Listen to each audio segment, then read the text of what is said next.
अरे बेट्यानो, इतक्या लवकर मी काय जात नसतो तुम्हाला सोडून. हा, मला बी अजित पवार म्हणतात.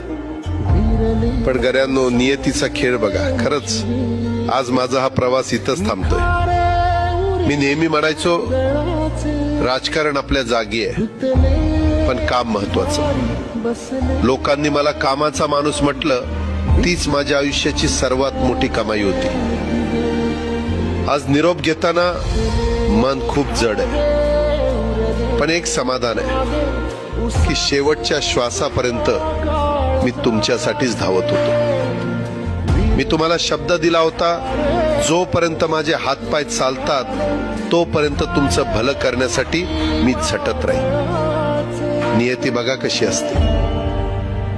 आज माझ्या हक्काच्या बारामतीच्या मातीत तुमच्या सेवेसाठी येत असतानाच माझे हातपाय कायमचे विसावले. पण मला अभिमान वाटतोय की मी रिकाम्या हाताने नाही, तर तुमच्या कामाची फाईल छातीशी धरूनच या जगाचा निरोप घेतोय. शेवटच्या क्षणीही माझ्या डोळ्यासमोर फक्त तुमचा चेहरा होता. माझा स्वभाव थोडा रोखठोक होता. कधी कुणावर ओरडलो असेल, कुणाचं मन दुखावलं असेल, पण माझ्या त्या रागामागे फक्त एकच तडफड होती,